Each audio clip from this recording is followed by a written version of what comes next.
आखिर बिहार के गया में क्यों नहीं उगता है तुलसी का एक भी पौधा?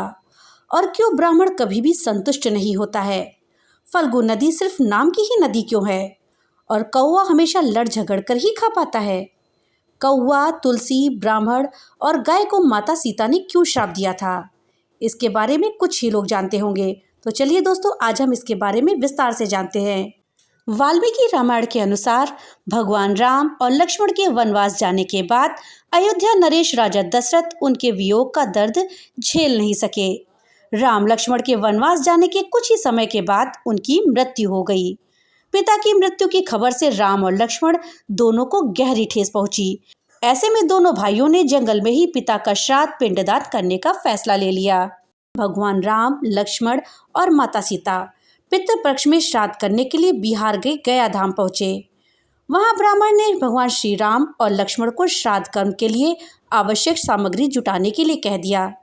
इस पर भगवान राम और लक्ष्मण नगर की ओर सामान लाने के लिए निकल पड़े।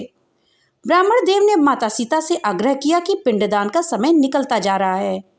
ये सुनकर माता सीता की व्यग्रता भी बढ़ती जा रही थी, क्योंकि श्री राम और लक्ष्मण अभी लौटे ही नहीं थे।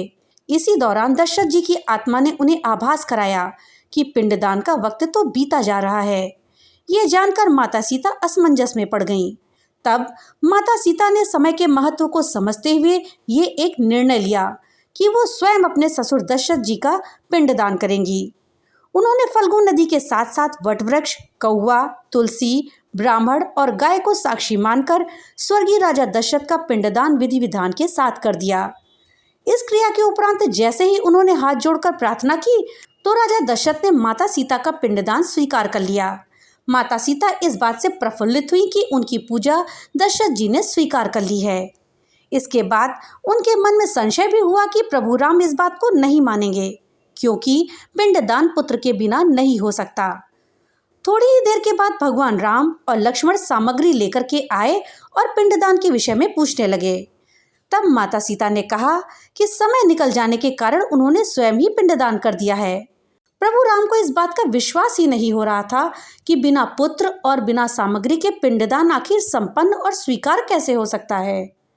इसके बाद माता सीता ने कहा कि वहां उपस्थित फल्गु नदी, तुलसी, कौवा, गाय, वटवृक्ष और ब्राह्मण श्राद्ध कर्म की गवाही दे सकते हैं।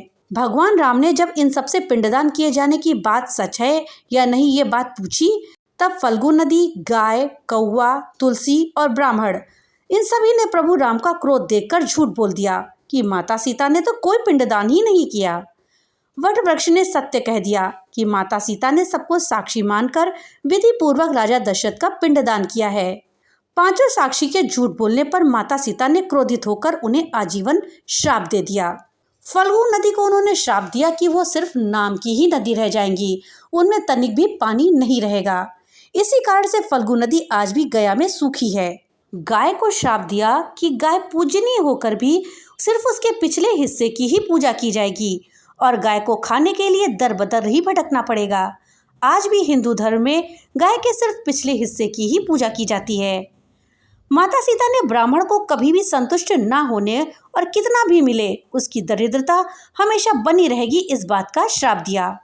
इसी कारण से ब्राह्मण कभी भी दान दक्षिणा के बाद भी संतुष्ट नहीं होते हैं। माता सीता ने तुलसी को श्राप दिया कि वो कभी भी गया की मिट्टी में नहीं उगेंगी। आज भी यह सत्य है कि गया में तुलसी कभी भी नहीं उगती हैं। आपको गया में एक भी तुलसी का पौधा नहीं मिलेगा। और कौवे को हमेशा लड़ झगड़ कर ही खाने का श्राप दिया, इसीलिए कौवा कभी भी अकेले नहीं खाता है।